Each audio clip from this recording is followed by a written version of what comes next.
Sunday morning, December 7th, 1941. Pearl Harbor was still asleep, not the deep sleep of the night, but the lazy slumber of a weekend morning. The sun had just risen above the Pacific horizon, its pale yellow light stretching across the calm waters of the harbor. The massive warships of the United States Navy lay motionless, lined up one after another like a school of steel whales resting after a long voyage.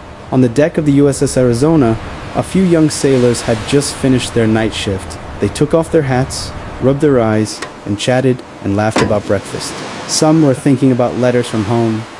Others just wished they could sleep a few more hours. The wars in Europe and Asia seemed far away. Hawaii at this moment felt more like paradise than a front line. On the harbor shore, a few soldiers were lining up for breakfast. The smell of hot coffee mingled with the familiar scent of engine oil. The atmosphere was incredibly peaceful for the largest military base in the Pacific. No air raid sirens, Thank you, I appreciate new tension. No one was preparing for combat hundreds of kilometers to the north on the vast ocean. 6 Japanese aircraft carriers were silently cutting through the waves on the decks of the Akagi, Kaga, Soryuhiryu, Shokaku, and Zuikaku. Hundreds of pilots were ready. They said little. Everyone knew that this morning's mission was unlike any they had ever undertaken before.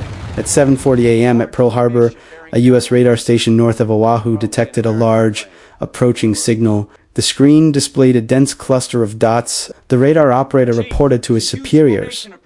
The response he received was simply, "That's probably an American plane. Don't worry, not gunshots, not sirens, but the roar of airplane engines tearing through the tranquil skies of Hawaii." The first sailors looked up. They saw planes flying very low, so low that they could see every detail clearly. At first, many pointed to the sky, laughing and talking. Some thought it was an aerial display or a surprise exercise. Then they saw the bombs. The bombs didn't fall straight down. They hurtled down at incredible speed, whistling horribly. The next second, the surface of Pearl Harbor exploded. A column of water and fire rose high. The blast knocked down those standing nearby. The explosions pounded their chests, leaving many breathless. A sailor shouted, "This is a real attack. We're under attack." On the aircraft's fuselage, the red circle of the Japanese Empire was clearly visible in the sunlight. In that moment, all illusions vanished. Torpedoes sped across the water, leaving trails of white waves. They were aimed directly at the immobile warships, unable to maneuver or react. The USS Oklahoma took the first hit. A deafening explosion ripped through the ship. The vessel veered, tilting to the left. Metal hissed like a scream of agony. In minutes, the Oklahoma began engulfing hundreds of sailors in its hull. Faint echoes emanated from the wreckage. Cries for help were trapped in the cold steel. No one could save them in time. In the heart of the harbor, the USS Arizona became the next target. An armor-piercing bomb hurtled down from great height. It pierced the deck, penetrated multiple layers of steel, and exploded right in the main ammunition magazine. In a brief moment, the entire ship seemed to be torn in two from the inside. A massive fireball erupted, hundreds of meters high. The explosion unleashed a barrage of bullets and shrapnel. More than one sailor died instantly. The survivors were gently lowered into the sea, their ears ringing, unable to distinguish between sky and water. Pearl Harbor was destroyed in minutes, and this was only the first launch. After the initial explosions, Pearl Harbor ceased to be a naval base. It became a chaotic battlefield. The sky above the harbor was torn apart by the roar of engines, dozens. Then hundreds of Japanese planes appeared from all directions, flying so low that their shadows swept across the decks, over the barracks, over the narrow streets, along the harbor. The morning sun shone on the gray aircraft bodies, highlighting the bullet marks and red circles on their wings. That was the first wave of attack. Their mission was clear: to destroy the American fleet while it was asleep. The torpedo bombers flew low to the water's surface, almost touching the waves. Japanese pilots had been specially trained to drop torpedoes in the shallow waters of Pearl Harbor, something the Americans believed impossible. As the torpedoes left the aircraft, they sped straight and steadily, as if the water were paving the way for them. The USS West Virginia was hit by a series of torpedoes. Each explosion was a massive blow to the ship's hull. Seawater flooded the compartments at a terrifying speed. The crew tried to seal the floodgates, but many were unable to escape. The ship slowly sank to the bottom of the harbor, taking hundreds of lives with it. The USS California suffered the same fate. Torpedoes and bombs struck the ship's sides, causing it to list and slowly sink into the oil-filled fiery waters. Wounded sailors crawled along the slippery deck, seeking refuge amidst the black smoke and suffocating heat.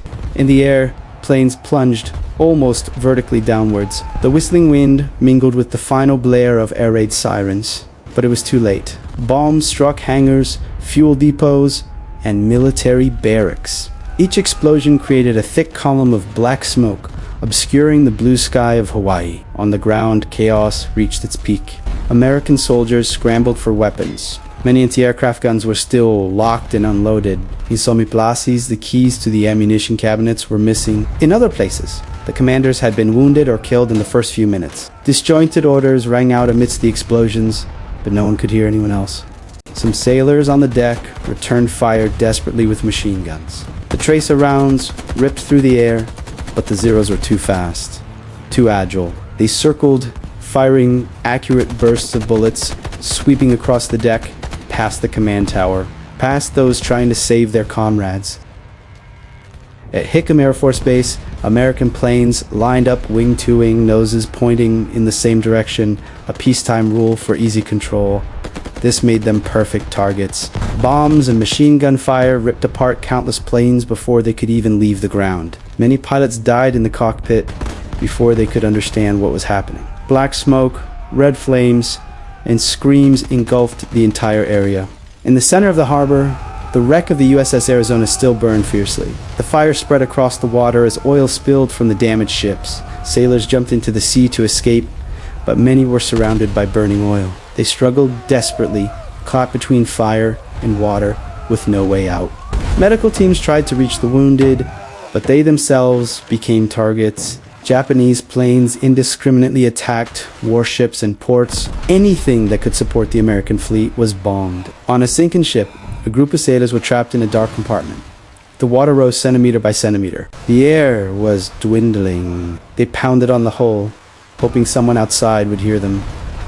Each pound grew weaker with time. Outside, the bombs continued to fall. No one heard that cry for help. In less than 30 minutes, Pearl Harbor had suffered terrible damage. The warships that had once been symbols of the power of the US Navy were now riddled with holes, burning fiercely, or sinking to the bottom of the harbor. Those that remained afloat were severely damaged and rendered inoperable.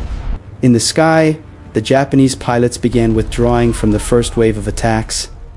They circled, observing the outcome. Black smoke rose high, obscuring the harbor. Many believed the mission was half accomplished, and the other half would be even more devastating. On the ground, the surviving Americans only just managed to grasp one bitter truth. This was not a warning shot. This was a final blow. And as they struggled to recover amidst the inferno, a second wave of attacks began to form in the sky. When the first wave of attack passed gently, Pearl Harbor had not a moment of peace. Smoke billowed so thick that by morning the sun was merely a tool casting shadows behind a screen of dust. The smell of burning gunpowder, burning oil, and human flesh mingled in the air, heavy enough to cause nausea with a single breath. The clear water was no longer blue, but it turned a ghastly black, lending itself to the protective voids sheltering its surface.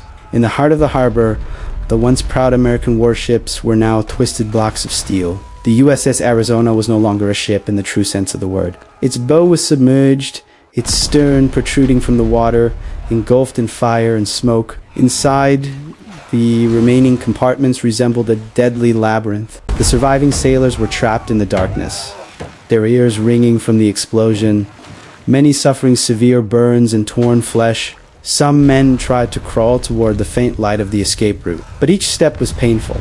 As the deck was scorching hot, the metal still glowing red, weak groans escaped, drowned out by the distant fires and explosions. Not far away, the USS Oklahoma lay completely capsized. The ship, over 180 meters long, was now just a giant steel hull submerged in the water. Hundreds of sailors were trapped inside. In absolute darkness, they didn't know where they were, only that the water was rising rapidly. They pounded on the hull, using anything they could find to strike the steel, creating a rhythmic sound, a desperate signal for help. Outside, a few sailors and divers heard the pounding. They tried to pinpoint the location, attempting to drill and cut through the hull to rescue the crew, but the bombs kept falling.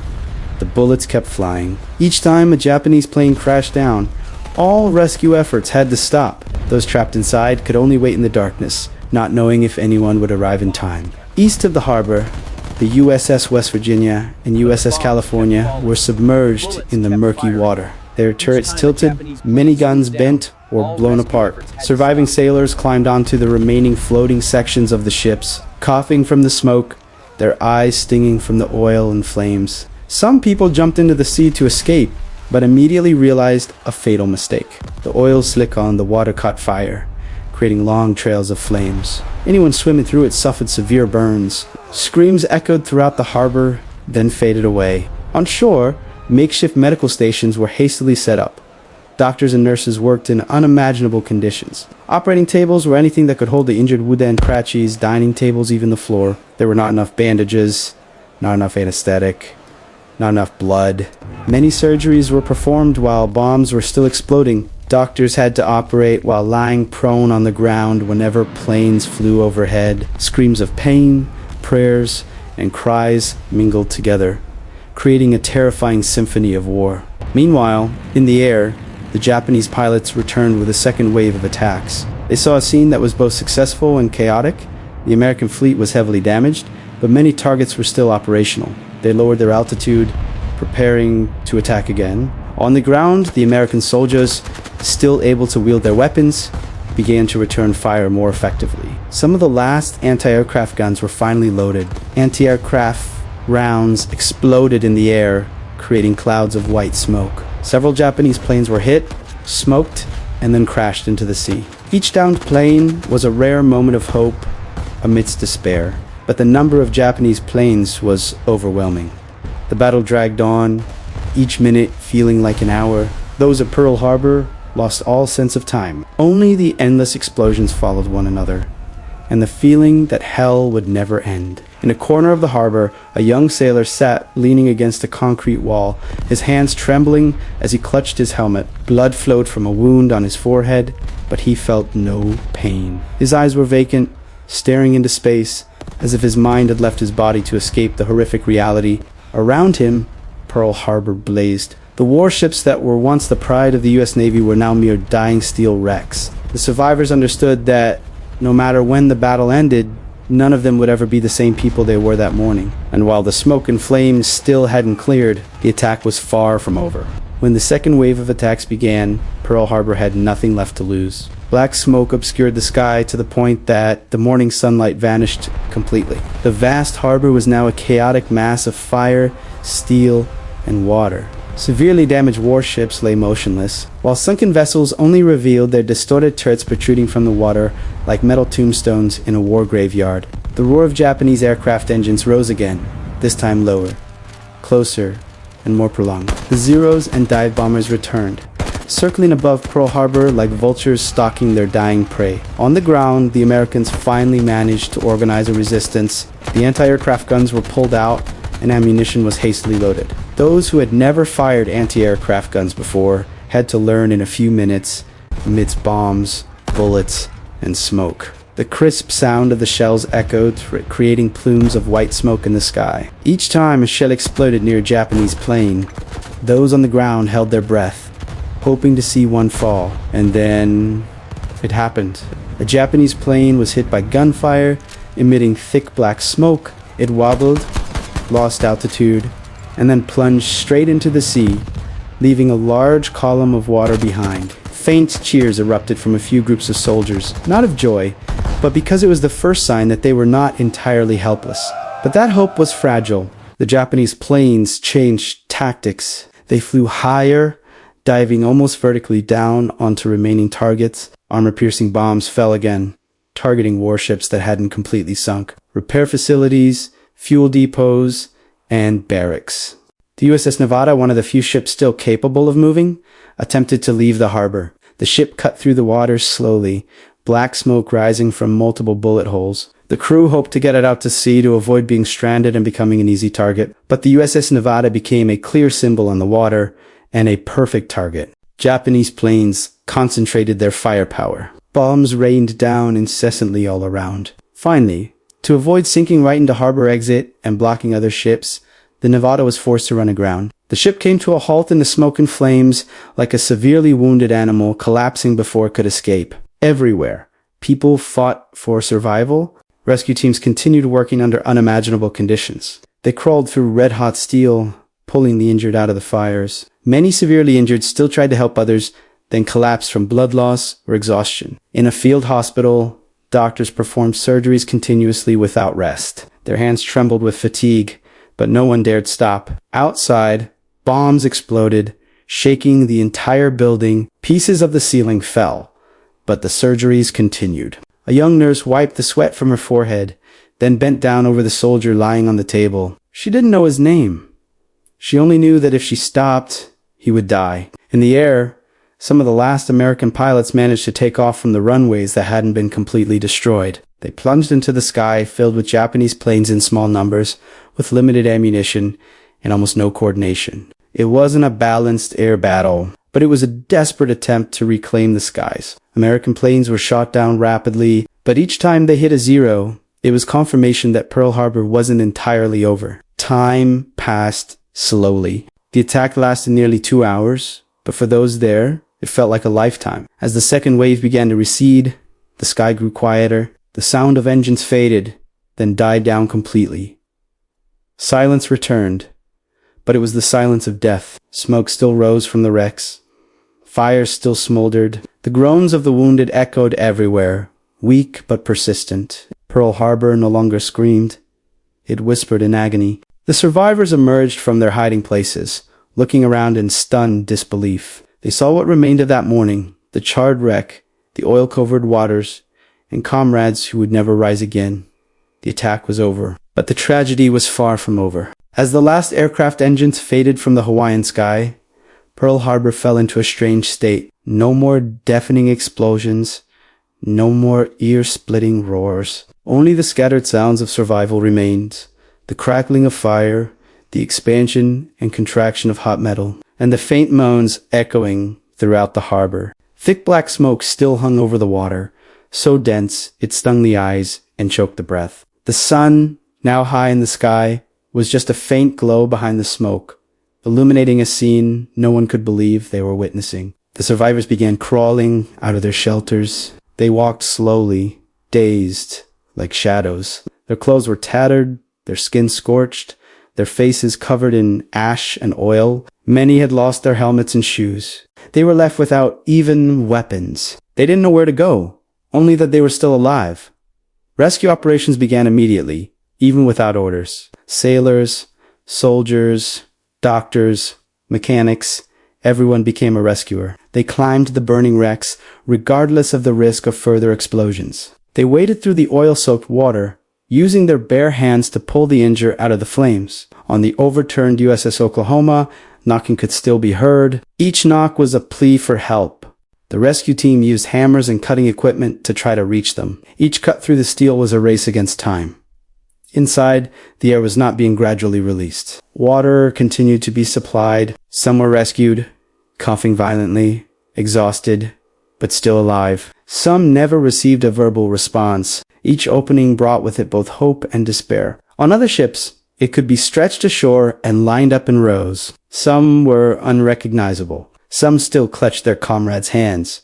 No one spoke much, no one went to. The pain was too great to utter a sound. In the field hospitals, the work continues. Surgeons don't sleep.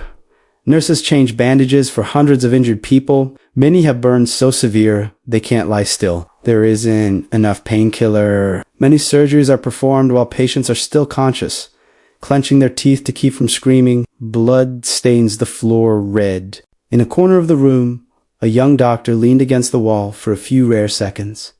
His hands trembled uncontrollably. He looked at his hands, dark red and stained with blood, then took a deep breath before returning to the next surgery. There was no time for emotion. Outside the harbor, the large fires were gradually being brought under control, but many shipwrecks continued to smolder throughout the day.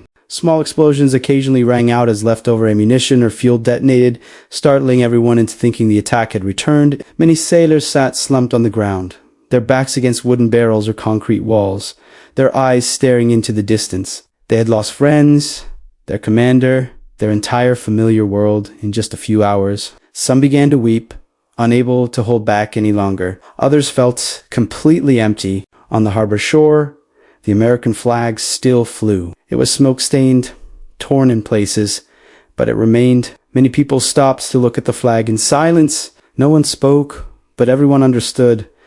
This morning had changed everything. As evening fell, Pearl Harbor gradually sank into a heavy silence. The rescue work continued under the makeshift lights. The knocking sounds from inside the capsized ships faded, then stopped completely. The survivors understood that every time a sound faded, another life was lost.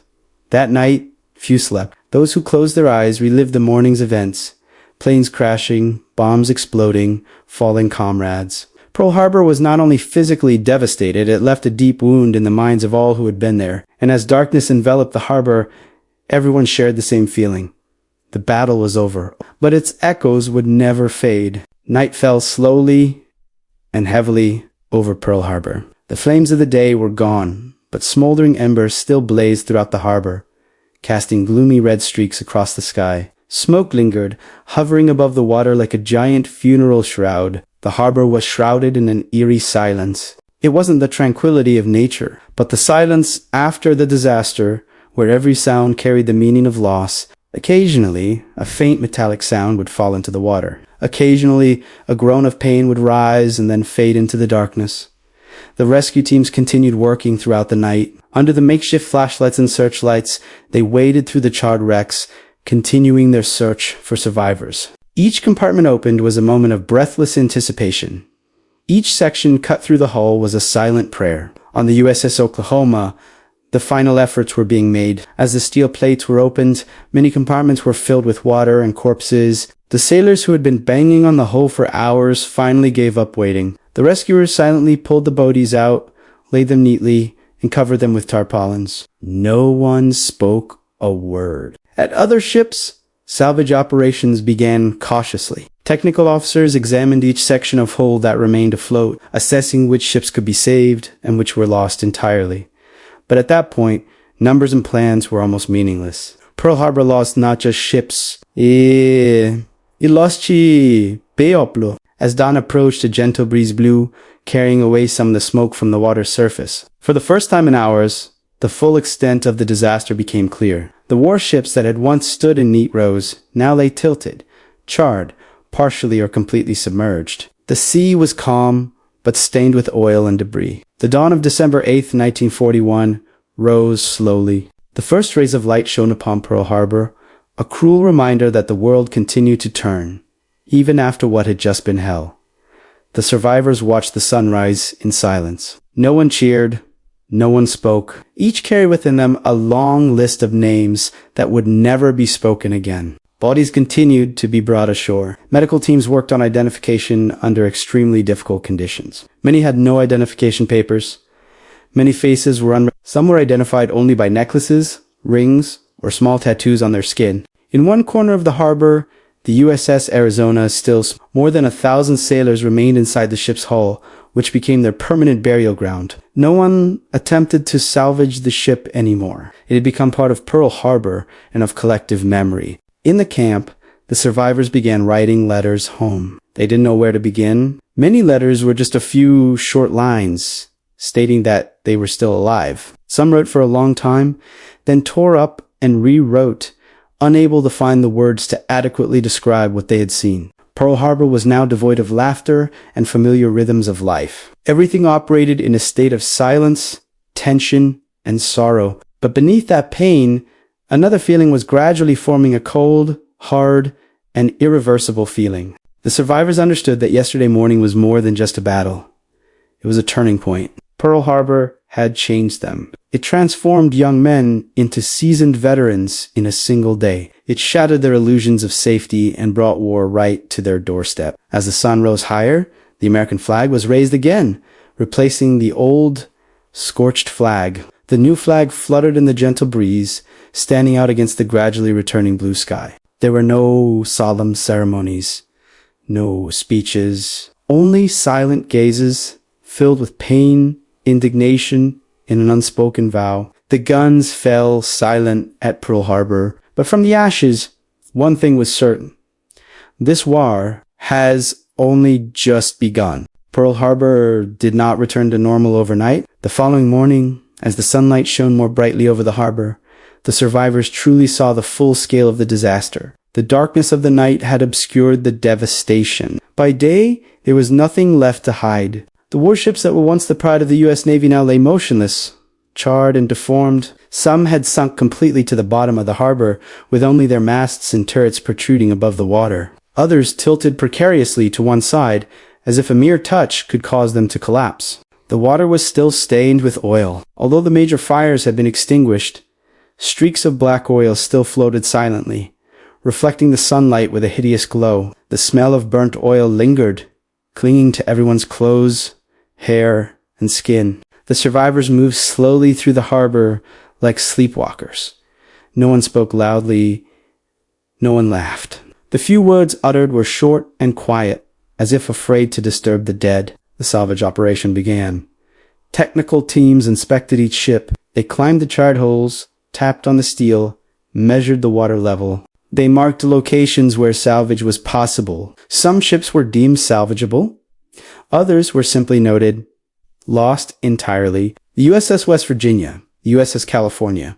Familiar names are now just technical targets. But for the sailors who served on them, each ship was a part of their lives. At the USS Oklahoma, the search for bodies continued for days afterward. As the ship's hull was pieced back together, compartments were discovered where sailors had survived for hours, even days, after the ship capsized. In some places, they found scribbled markings on the steel walls, the last signs of survival. No one said it out loud, but everyone understood. Many died in the darkness, waiting for rescue that never came. Bodies were brought ashore every day. The list of the dead grew longer. Name tags were recorded, compared, and corrected repeatedly. Some were identified immediately, some took days. Some were never fully identified. In the camps, the number of empty beds increased. The survivors began to feel a distinct, hard-to-describe emotion. It wasn't just sadness. It was guilt for being alive while the person in the bed next to them wasn't. At night, many woke up startled, thinking they heard planes. Some jumped up, rushing outside, unconsciously, their hearts pounding, only to find the sky still silent. The war was over, but it left behind a ghost. In the hospital, the severe burn victims continued to be treated. Many succumbed to infection after a few days. The doctors and nurses who had worked themselves to exhaustion on the first day were now beginning to collapse from fatigue. Some sat silently for hours beside their fallen comrades' beds, saying nothing, only holding hands.